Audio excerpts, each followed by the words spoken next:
she fell on the floor and was like sprawled out like this. And then Mel made a loud bang, boom, and then like went up. And I guess Lisa at the time was like annoyed with her mom, and she's like, "How'd you get her to shut up?" And he's like, "I killed her." And she's like, "What do you mean?" And like walked downstairs and just saw her mom like, and she called the cops on her dad, dude. Lisa called the cops on her dad.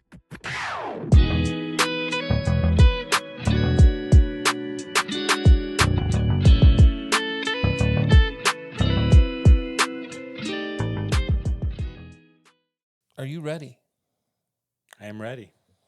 Ladies and gentlemen, welcome back to the Fully Lacking Podcast, episode 22. That's the big deuce. I am your host, Drew. This is my co-host, co-creator, Anthony, behind the camera, behind the boards, the third leg to the tripod. We'd be nothing without our producer, Lisa. We are your Fully Lacking team, and I have one question. How you doing, big dog? How are you? I am lacking to the fullest. Oh, baby, talk dirty to me. Tell me. We'll elaborate more on the specifics of it, but it's just sleep. It's just a lack of sleep. So, but I'm here. Good. I'm ready to go for the big deuce. Deuce, baby. Yeah. Deuce to cruise. I have been eagerly anticipating this story that you're very excited to share with us. So, I know I care about how you're doing. Yeah. Share that a little bit, but then just jump right in. I'm doing well. I'm doing good. I'm okay. I don't know, actually. I'm supposed to say I'm doing good, so I'm doing all right. Yeah. But my story is insane. I met a rocket scientist today. A legit rocket scientist that was with NASA for 39 years. It gets deeper. He retired 14 years ago. It gets deeper. He was one of the main rocket scientists on the original moon landing with Neil Armstrong. It gets deeper. Actually, I don't know if it gets deeper than that. Bro, I'm sitting here talking to this man that I have zero business being in the same room with, right? Not only was he literally part of like the engines, he created and wrote the code that does the bursts, like the millisecond bursts to like, you know what I mean? He did this and he had so many other things that he's done in his life. Bro, it was the most like, I can say it. Yeah. I've gone through my Rolodex of events. It was top 3 most incredible experiences of my life, sitting and talking with this guy. He is a client of mine. He's my client. He's in my book of business. He's been with my company for a long time, but he's been with my book of business since I got it back in the beginning of the year.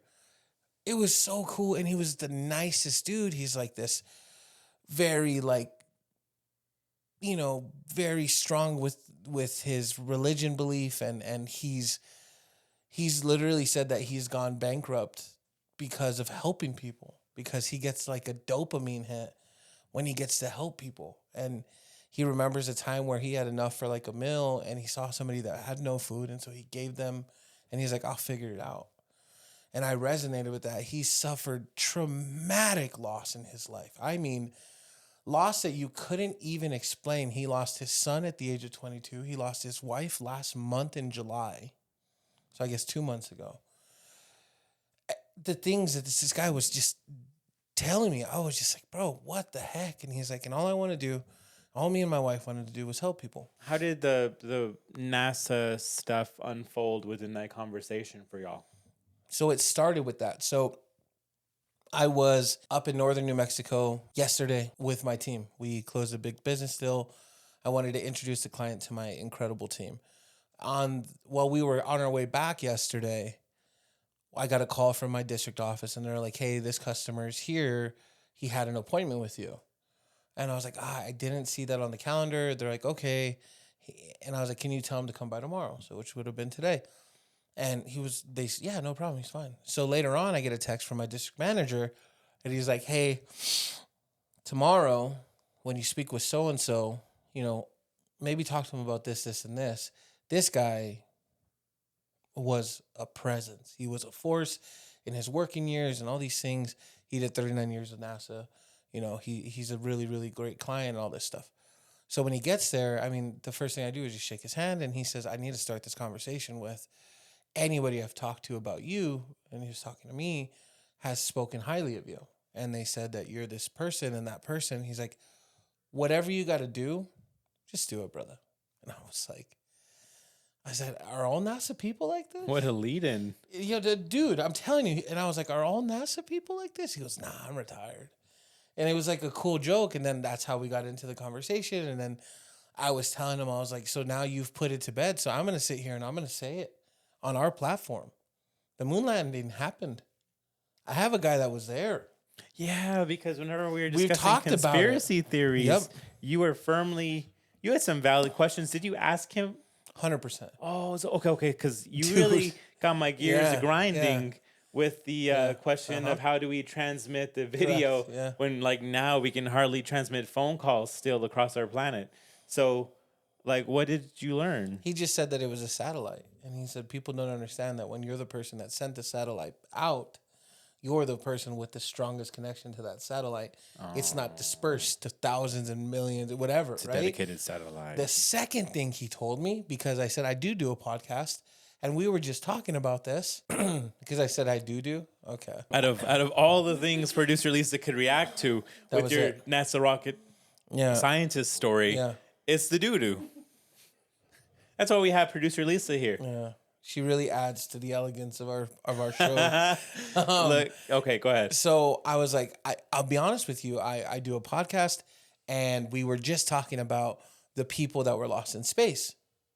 And he said, yeah, I heard about that. And he said it with this confidence, bro. Smugness. Yeah. And I was like, why do you respond like that? He said, well, I haven't done a lot of research on it. And when he said but, I was like, oh, you know what I mean? I was so excited. He said, this is a quality control issue. He said, back then when I worked for NASA, this would have never happened.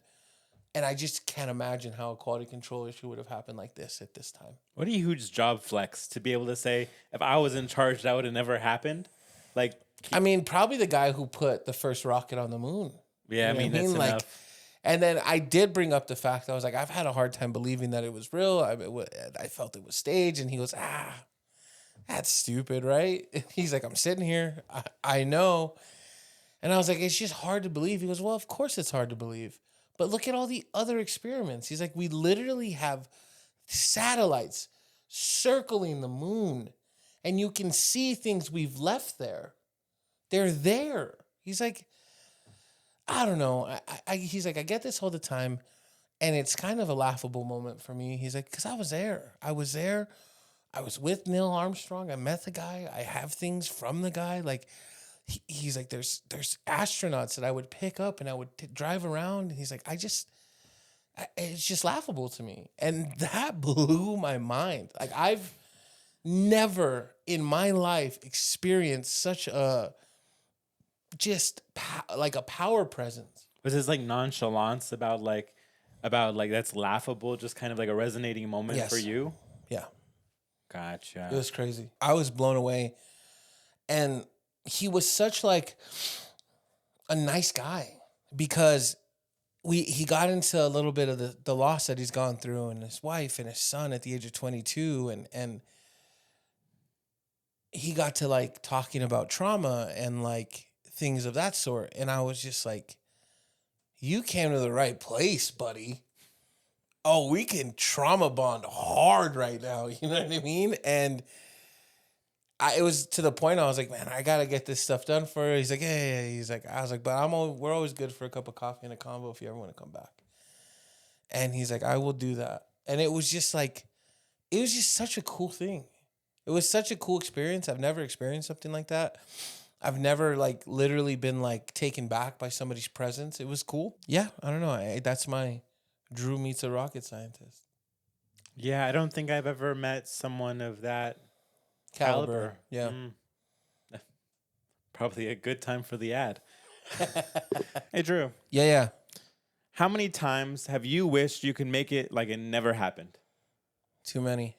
We're not talking about the mistakes in your life, unfortunately. Oh, just the accidents? Accidents. Because a Okay, caliber okay. collision, they can do that for car accidents, minor collisions, hail damage, all that stuff. Okay. They have a highly trained team of specialists and experts located throughout the New Mexico area that you can count on. They understand what you're going through and will get you back on the road safely and as quickly as possible. Because what their goal is restoring the rhythm of your life. A little rhythm. A little shimmy shake, baby. Caliber collisions. Let's go. That's pretty impressive. Yeah, it was cool. Just to have that kind of, because there is a chance, I don't know how much of a chance in your industry, but like where they showed up for the appointment and you weren't there, they could have just said like, I'm gonna go with someone else. This guy's like unorganized. And you just still had the opportunity, still were able to connect, and had this just kind of, I don't know, life-altering conversation. Is that strong? Or just a life, like a transformative? No, it was definitely an altering conversation. The crazy part is months ago, we call the office. I heard Victoria answer it. She's like, yeah, I just need you to come in and sign some documents. And she said, oh, okay, well then I could just go to you. I remember hearing that. She's like, perfect, yeah, I can be there. I'll come after my lunch break. And so I hear her hang up the phone. And I'm like, Victoria, come here, please. She comes in. I was like, what are you doing? Whose house are you going to? She goes, oh, it's just this client. And, his wife is a little under the weather. And they just aren't traveling much. And I was like, okay. And so she goes, fast forward to today, it's them. I found something out today. Victoria was at this house with these clients, the wife, that she was still she was still alive at the time, and obviously the gentleman I met today. And as she was leaving, what stood out to my client the most was she said, well, wait, you said your wife is around. I know she's under the weather, but I'd really like to sit and talk with her and meet her. So he walked her back into the house and he walked her to the room, and Victoria and the wife had a conversation, and then the husband joined in, and then they told Victoria the circumstances, and Victoria volunteered to start taking care of the wife. And I was just like, what, bro? Wait, what? He's like, yeah, Victoria offered to start taking care of my wife and help us feed her and all that. And I was just like, I didn't know I employed an angel, right? She went to get insurance documents signed and was going to become an auxiliary. You know what I mean? Yeah. Today as a whole, my friend, has been this eye-opening day. And the tip of the iceberg was meeting the rocket scientist. That's what my day was. It was insane. It was an insane day. Do you think? Not usually, no. Fair enough. Yeah. We were due for one of those moments, and there it was. There it was, buddy. Thank you for answering that question. That really was the end of the question. Yeah, I know. And I don't usually. And not well. Not well. Not well. Not well is on the board for the next three topics. Yeah. You know what I'm saying? I do. I mean, yeah, it's nice to hear those moments in the midst of internal chaos. Would that be fair for us? Yes, that's a solid point. I am here fully lacking, mostly due to sleep. And the downward spiral that sleep can create for me. The lack thereof sleep. Has not been sufficient for me probably over the past 2 months. Ugh, yeah, we've talked about it pretty in depth.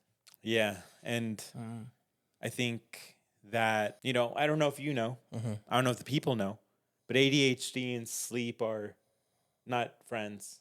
You know what I mean? They're not on the best of terms, so they don't usually happen very well together. I gotta ask you a question. Okay. And it's something that has nothing to do with sleep, but it just popped into my head, and I have to ask you this. You said ADHD, and I'm so sorry. We really are going off script here. Do you believe ADHD gives you superpowers? Do you have 3 superpowers you get from ADHD? Honestly, think about it. Hyper focusing. Okay. I mean, just locking in on something for 7 hours, often to the detriment of loved ones and food and using the restroom.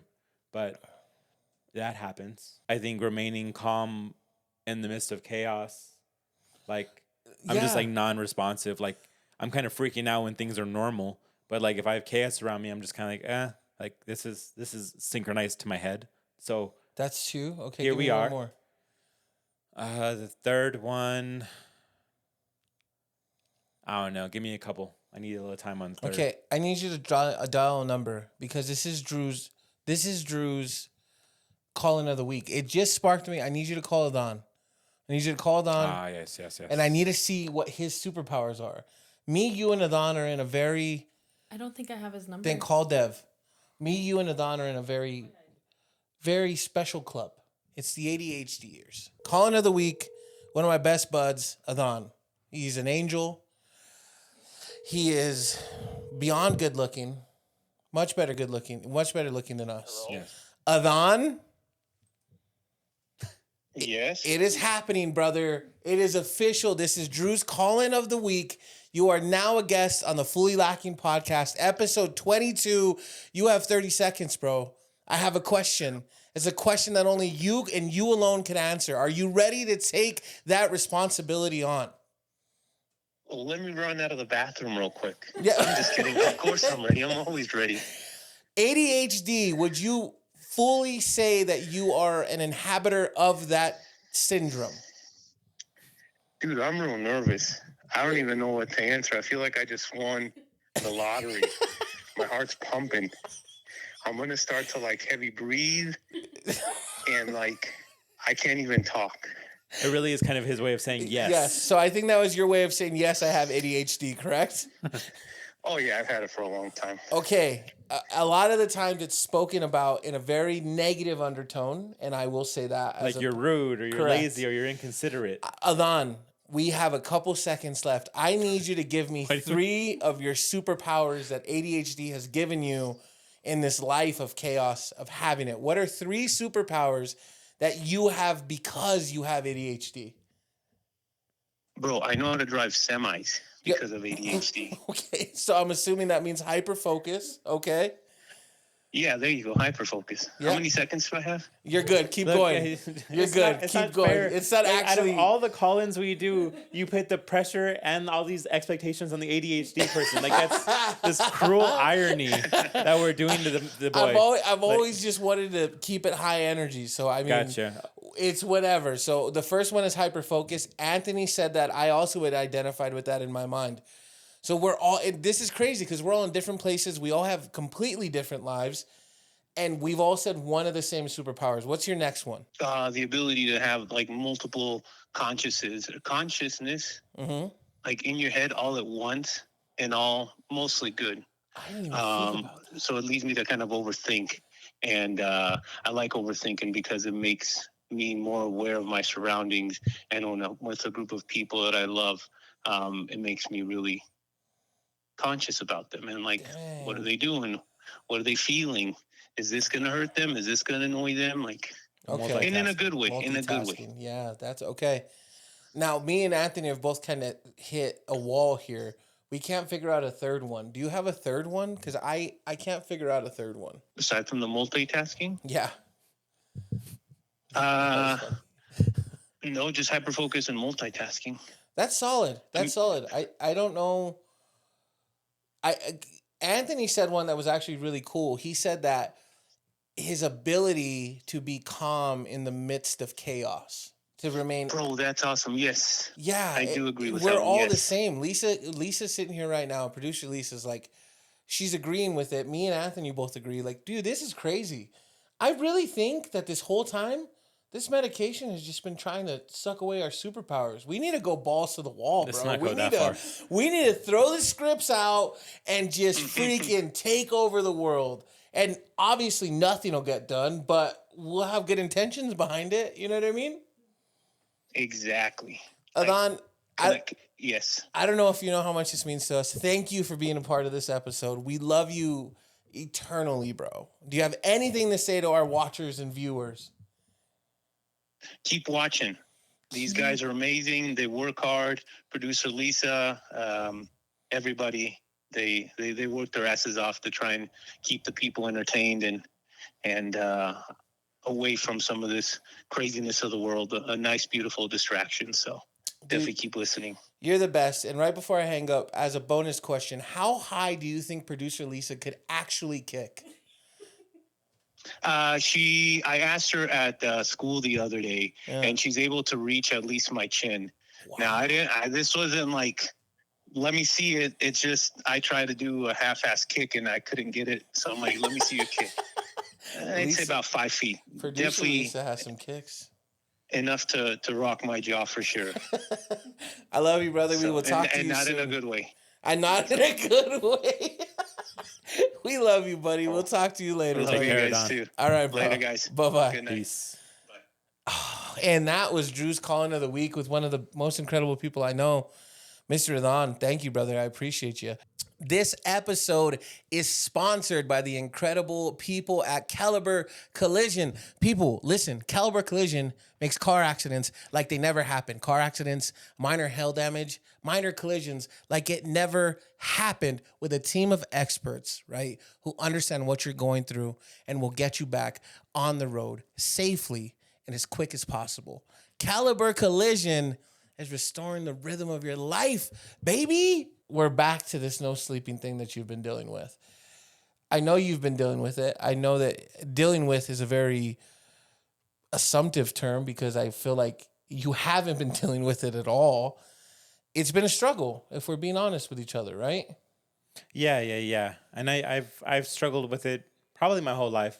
Oh. But then you introduced a little bit of trauma into the pot of mental health. And it's just a F up your day cocktail. And now sleep is a luxury would be a strong word. I think it's a exotic luxury, even more than just a regular luxury. That's how unattainable it seems like sometimes. I don't think that you've ever been closer to a fact there. Like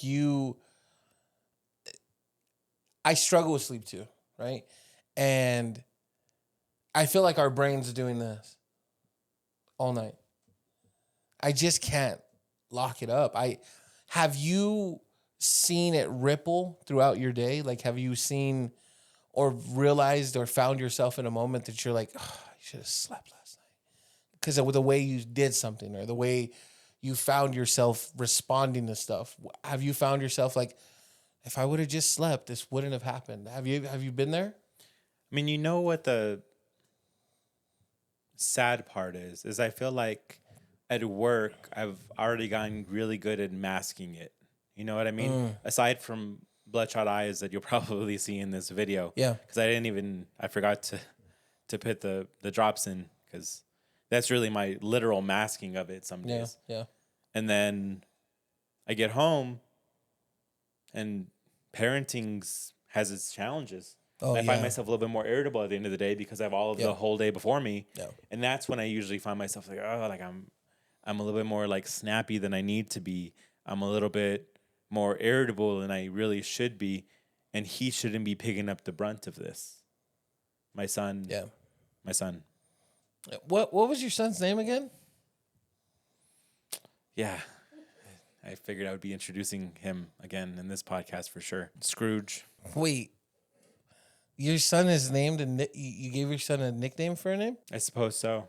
I only know one Scrooge, and it's Ebenezer Scrooge. And, okay. Yeah, that's cool. How do you recognize your lack of sleep throughout the course of the day? You know, I don't know if I'm normal on that stuff, and I'll explain why. I don't get tired until it's nighttime. Like, I'm actually at full bore. I don't know how, but recently, one of my employees was like, dude, I couldn't even imagine what you would do on a full 8 hours. And I was like, what does that mean? But I realized, like, it's because I don't identify as a non-sleeper. Because I'm actually pretty functioning during the day. I also am like, me and you are kind of opposite, right? And not in a bad way. I think that me and you have always balanced each other out so beautifully. And I'm just so worried about hurting people's feelings all the time that I'm almost impossible to catch me being snappy or snarky. I think maybe producer Lisa catches the brunt of it because where's she gonna go? You know what I mean? Like, you gonna leave me? You know? And so I feel so bad for her sometimes because she's like the one person that when she'll call, I'll be like, what's up? And she's like, what's wrong? And I'm like, what do you need, babe? You know, and it's like the worst. But if a stranger walks in, I'm like, I gotta call you back. Hey, how are you? You know, and I don't think me and you've ever experienced that. I don't think I've ever been like super snarky with you. You've gotten it from me. You got it from me before this podcast started. I've gotten it from you. You're never snarky towards me. No. I'm probably, I don't know, on a weekly basis. You catch me being snarky.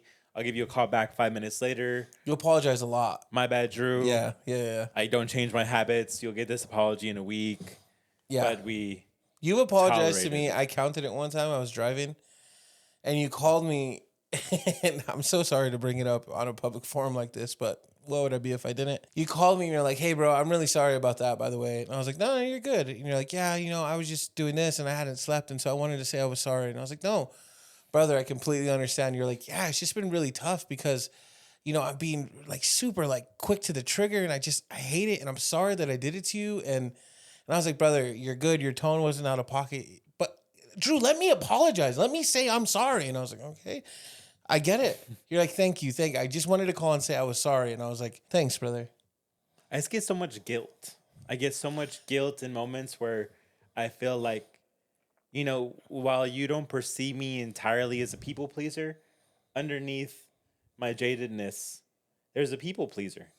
You know what I mean? There's someone who very, very much values this relationship, very much values, you know, the moments we have and you as a person. Yeah. And so whenever I find myself even slightly veering from that, I'm like, no, like, I don't know what that was. I was doing the hamster motion again.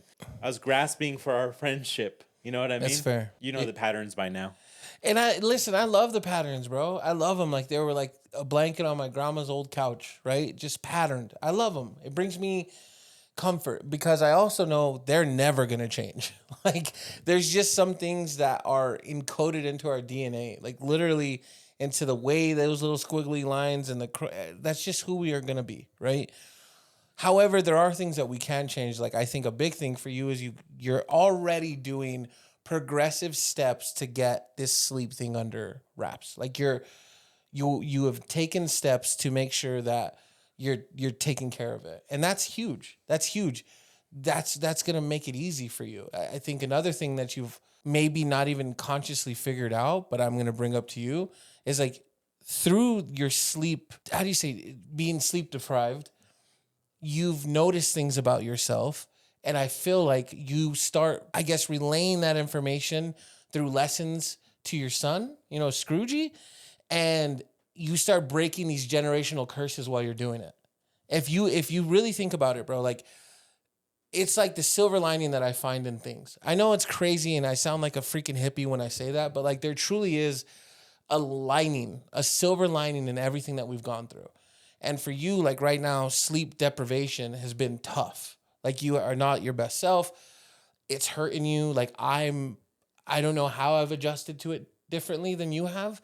I think it's because I've dealt with it since I was like 5 on Ritalin, and it's a thing for me, right? And I think it's not new, but it's coming back, and so it's newer again, right, for you. You know? Yeah. But I have seen, like, I will say this. Your son is not a people pleaser at all, right? Yeah. Which is a superpower for him. And that is a generational curse that you're breaking for you. And you have done it through lessons that I guarantee, and like I said, it's assumptive, but I guarantee they've come from these recent moments and maybe even before when you're dealing with this whole sleep issue, that you're sitting there thinking up late at night, and then all of a sudden your lessons to your son change. Like if you can think back on things that you're intentional about with Scrooge, what are generational curses that you're trying to break with him through the lessons that you give him, regardless if it's like, put your fork in the sink. We don't leave stuff on the table or whatever it is, right? Because I've noticed that too. You make sure that Scrooge cleans up after himself. Like that's a big deal. I've noticed it. And like, what are some of the things that you are actively, consciously working on with your kids or in your life to break these generational curses, even like for yourself? I mean, appreciate that, first of all. Thank you for acknowledging those kinds of things. Yeah. Second of all, I would say, you know, I think something we share in common that you may not know. What? Maybe we don't. I don't think I know if it's on your side. How do they say that? My bad. But possibly alcoholism. I don't know where alcoholism may fall in your family tree. For some reason in my head, Are I you being thought that was serious? there. Yeah. Oh shoot, no, it is there. Yeah. So my dad, yeah. Did we? Everybody's an alcoholic in my family.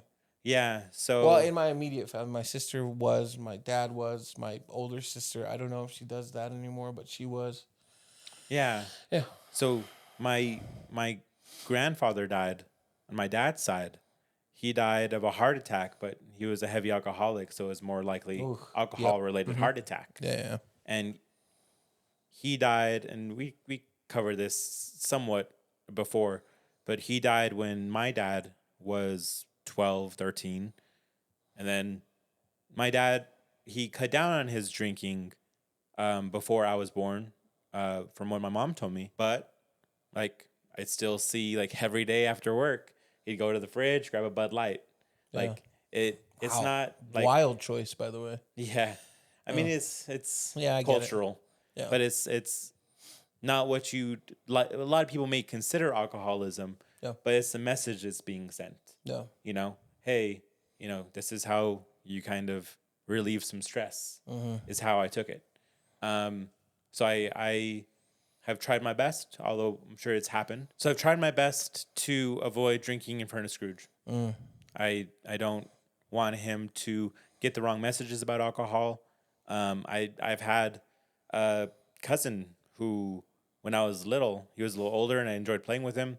After his graduation, he drunk drove, crashed, died. Other people died. It was really bad, and so Jeez. I have these moments, and I think I've done all right with that. Any thoughts on that? Right on, dude. I don't think it's spoken to enough.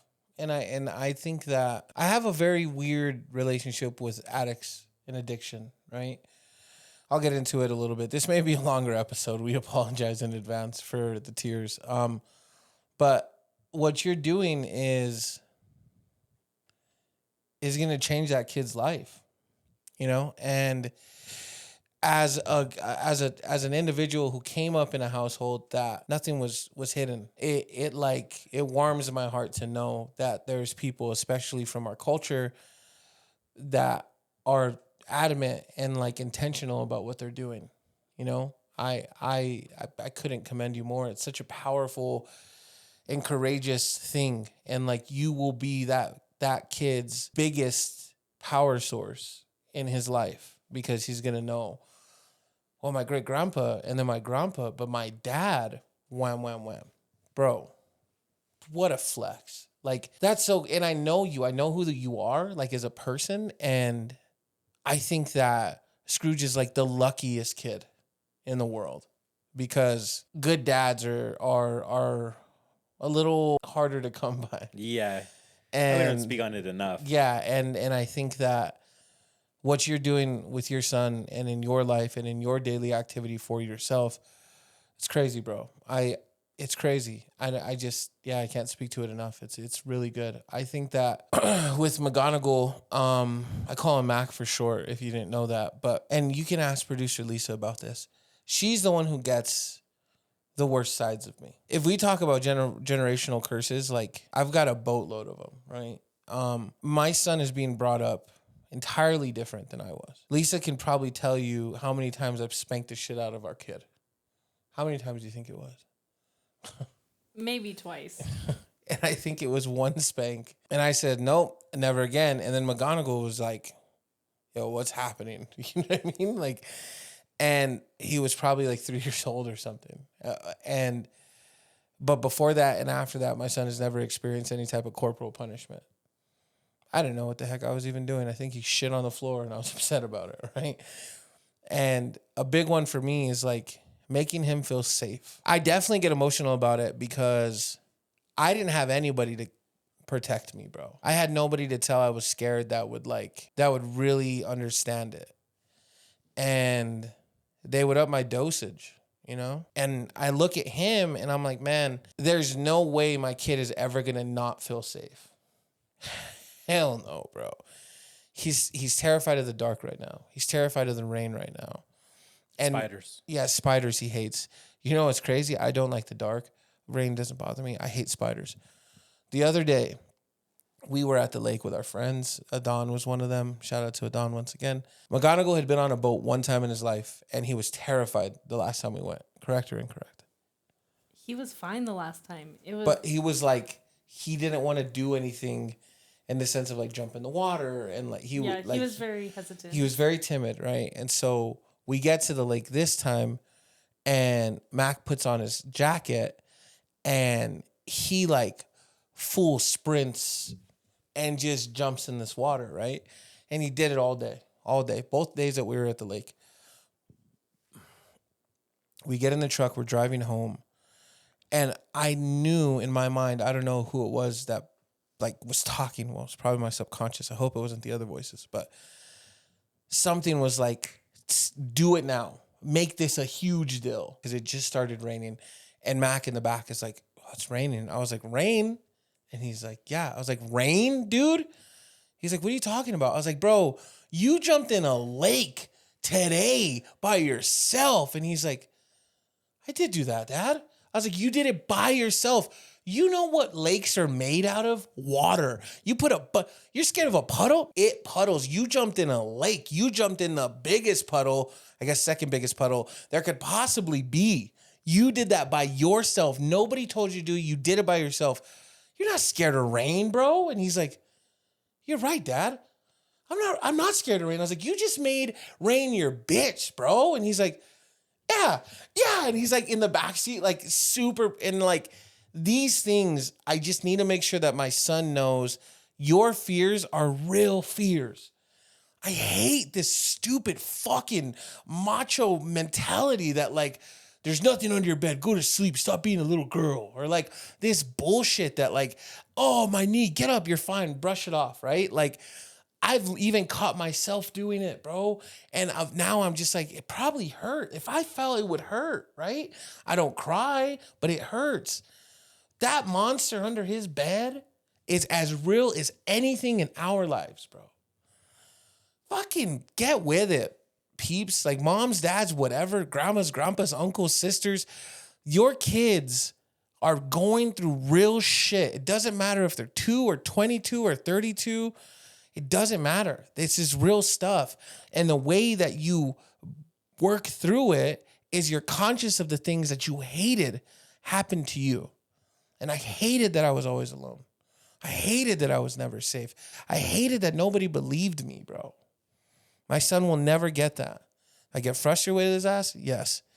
Does he drive me nuts? Absolutely. Does he push the threshold of I'm powerful and I can stand in my own? Every single day. But I will never take that from him by doing something because it makes me feel a certain way. I want my son to know that he can come to me or his mom for anything. Doesn't matter if he's at a party and he's drunk when he's 17 and he's like, I can't drive home, but I got to drive home because if I don't drive home, my parents are going to be mad. My kid is going to call me. And I know that because I'm taking steps now to make sure that he always trusts us. Period. My son will say he's scared of me, but he's not scared of me at all. And I love that. I love it. You know what I mean? So I guess my generational, the biggest one for me breaking is making sure that he never feels alone. Because it is a fucked up place to be, especially as a kid. It's particularly admirable. Wow, that's a lot of big words in a row. That was good. Particularly admirable. That given your history, which if we were to compare trauma score sheets, I think you definitely would. You'd beat me though. Like honestly, you'd outnumber me on the trauma score sheet. And a little bit. You have a lot more odds. I feel like you've had a lot more odds to overcome than me. But that's neither here nor there. It's still rather admirable, regardless of where that lands. Yeah. Given your history, that you were able to make that strong of a shift. Because I can't tell you how many parents I've worked with in my field who struggled to make such a big leap. Yeah. You know what I mean? From physical discipline and abuse to just none of that. Yeah. You know what I mean? Yeah. And so it's just amazing. And I know, it's with the support of producer Lisa and just, her bringing her healthy background into this. And somewhat. Pushing that in. Oh, Sand and Mel. Sandra and Melvin. They were pretty good parents, except the one time he pretended to kill her mom. Dude, that happened. That happened. Melvin and Sandra were messing around, and they were pretending to fight. And then Mel was like, let's mess with Lisa Marie. And that's her first name, by the way. That's not a middle name. And she fell on the floor and was like sprawled out like this. And then Mel made a loud bang, boom. And then like went up, and I guess Lisa at the time was like annoyed with her mom. And she's like, how'd you get her to shut up? And he's like, I killed her. And she's like, what do you mean? And like walked downstairs and just saw her mom like, and she called the cops on her dad, dude. Lisa called the cops on her dad. That's real. That's real. She's yeah. So other than that, Lisa came from a very healthy background. No, I'm just kidding. They're amazing. Yeah, I don't know if I'm fully vested in the belief that neither me nor Lisa would have been these people without one another. We know that at times we're very codependent, but I can say that I've learned to like be able to stand on my own before Lisa, and because of that, I feel like I've made her better and she's made me better during our time together. And like, of course, the time is closing and it's coming to an end, right? Because I will kill her one day. Respectfully, I love you. No, but in all seriousness, like if it wasn't for her, it wouldn't be so easy for me. Yeah, I mean that. Thanks. You're welcome. Producer Lisa, we have you here. We have you with the mic. I am here. What's it like in being a partner to someone with the boatload of curses, as he so poetically put it? I think that I have a lot of patience. A lot of patience. That's one way to look at it. Where is that at? I'm just kidding. Yeah, okay. What else you got? I think that's it. I just have patience, and I try to approach you in a nice way and not an aggressive way, and when you're receptive, not when what? I could read his face in microaggressions as you're saying these things, and it's just. Go ahead, respond. I'm sorry, I don't need to. I'm just listening. I'm very fond of the way you deal with me. So go ahead. I mean, she's very it's embarrassing almost, like hearing her say these things, because I'm like, ugh, why am I so hard to deal with, you know? I did not say that. I know you didn't, but you have to like take safety measures. The feel of it. Not safety measures. I'm considerate of your feelings and what you're going through, and so I approach you when what? I appreciate it. Drew likes his phrase of like, that's your shit. Drew, right now, this reaction to her, shit. The question that we asked her, and like honestly, it's like it sounds like this would be a statement for anyone in like a considerate relationship. I just consider their feelings, and Drew's over here like writhing and squiggling to the content. What did you say? It's a really weird way to say thank you. Yes, I do say thank you, because although I don't like you every day, I absolutely adore you and love you every day. So you're the only person in the world that I've ever experienced true like calmness. I don't know, you calm me down. I'm a bit of a Hulk when I go off the rails, and Lisa is the voice that's saying the sun's getting real low, you know what I mean? And so yeah, she does things that are beyond belief, and yeah, I don't know how to be without her, honestly. And it's fair to say, as traumatized men, a lot of patience is required. Is it like if we're being real? I know it's not our favorite thing to hear that ever. We require more patience. That we require help in general. Yeah. And what a like machismo like idea, like you got to be macho, like you can't, like boys don't cry, like dog, I will cry. But then it's like, I won't cry in front of everybody. Oh, yeah. You know what I mean? Like, this is in the shower and say, no, that's just the water coming down my face. I started realizing I was tearing up while I was talking about McGonagall earlier, and I was like, just look at the carpet, dude. Like, you know what I mean? We're not that. Yeah. We're not that way. And so it's like, it is strange, but it's a bit deflating when you hear. I think that's why I got visibly uncomfortable just now with Lisa, because like knowing that I require care while handling is like, you got to put all this effort in to like deal with me. And it's like, to somebody who cares about you, it's like literally doing nothing different. But hearing it back, you're like, I'm such a fucking baby. It comes off as like pity or extra work. And like I don't. Like a burden, right? Yeah, and I mean, you can ask Lisa time and time again, how many times have we argued and I told you, dude, I don't need anybody. I don't need anybody, ever. I've told you that time and time again. And it's true in my mind, right? Like and it's probably true physically. Like I probably would be fine. Obviously, it's hard for me to imagine a world without Lisa Marie in it, right? But I don't know. Like it's just, it gives me the ick to hear that I'm like this freaking fragile being that you have to like handle with gloves and make sure. That's so like that's 100% the machismo stuff talking. Yeah, right I know, like, it's crazy. Like it's crazy. Having feelings makes you fragile. Yeah, I agree. 100%. You know, it's wild, but I'm with you because I don't. If you, dude, Adhan is like throwing his hands in the air right now listening to this, because me and him talk about this all the time. I knew that this was going to be a heavier episode. Like I knew it was going to be I just didn't think that I would feel this uncomfortable, which is very weird because I'm usually very good at being comfortable. You know what I mean? There's going to be a lot from this podcast that we edited out, ironically, that just happened like 5 seconds ago, because like we're so uncomfortable. Possibly a combination of being men and ADHD with serious feelings, like, and even though we in our little pregame chat we're gonna keep the serious tone. We've definitely said a couple jokes that you guys won't hear about, and there's the ones that are gonna be in here just because there's just, I don't know, it's just us, and maybe it does highlight the fact that there's just a lot of discomfort with emotions for men in our situations, and something to work through. Yeah. But you know what you're definitely gonna see from us if you're following us on socials. Oh, on socials. Our socials. You can follow it. No, I'm not ready. I'm not ready to end it.